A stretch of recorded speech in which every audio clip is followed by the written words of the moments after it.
그러니까 어제 그 교회에 가서 한 거는 사실 추모 행사가 아니라 그냥 대관 행사 한 거예요. 대관 행사. 아무 이제 유가족들 이런 동의나 마음을 어루만지려고 하는 행사가 아니었다 이렇게 생각이 들고.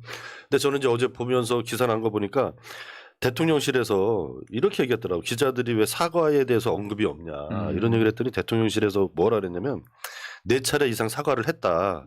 유족을 위로하기 위해서 그동안 많은 일을 해왔다. 이렇게 얘기를 하더라고. 그래서 야 이게 정말 근데 이걸 보면서 저는 이제 그 대통령실의 그 업무 시스템 이런 게 완전히 망가졌구나 이런 생각이 들었어요. 최근에도 보면 유체 이탈이라고 이제 우리가 얘기하고 막 그러는 게 뭐냐면 어느 날은 우리가 뭐 지난주에도 얘기했지만 어느 날은 윤석열 대통령이 이념이 제일 중요하다 이렇게 얘기했다가 또 며칠 안 지나서 또 민생이 제일 중요하다 이렇게 얘기하고 과학기술이 제일 중요하다 그래놓고 또 과학기술 예산 다 깎아버리고 청년들이 나라의 중심이다 이렇게 얘기해놓고는 청년 일자리 예산을 다 깎아버리잖아요. 근데 저도 이제 청와대에서 대통령을 모셔봤고 그 이제 메시지 팀에서 일을 했는데 연설팀이죠.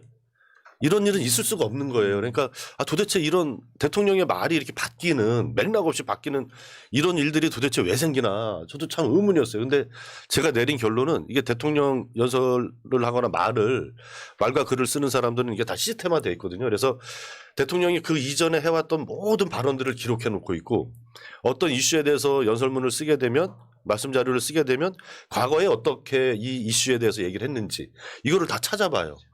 그래서 그 연속선상에서 물론 이제 상황이 바뀌면 어떤 변화가 있을 수 있지 않습니까? 그렇게 되면 그걸 왜 바꿔야 되는지 입장을 바꿔야 되는지 이거를 간단한 거는 뭐 각주를 달아서 예전에는 이렇게 발언을 하셨는데 지금 상황이 이만저만 변화해서 지금은 이렇게 말씀을 하셔야 된다. 그리고 또 아주 이제 좀 뭐 많은 설명이 필요한 거는 첨부 자료를 붙여가지고 관계 부처랑 다 협의해가지고 그런 자료를 다 붙여드리거든요. 왜냐하면 대통령은 우리나라 제1의 이제 공직자잖아요. 그러니까 일관성이 중요한 거예요. 일관성. 이것이 흐트러지면 공직자들이 다 헷갈리거든요. 대통령의 지지사항이 뭐지? 뭘 어떻게 하라는 건가 우리한테. 이게 이제 혼돈이 생기면 나라의 이제 그 공적인 행정 조직 자체가 흐트러지기 때문에 일관성을 유지하는 게 굉장히 중요하거든요. 그래서 대통령 말과 글을 쓰는 사람들의 첫 번째 일은 어떤 말과 글을 쓸 때 첫 번째 일은 이 이슈에 대해서 과거에 어떻게 얘기를 했는지 이거를 확인하는 게 첫 번째예요. 그리고 이제 그게 변화되는 과정들을 이제 잘 보고를 해야 되는데 제가 보기엔 그런 시스템 자체가 없는 것 같아요 지금.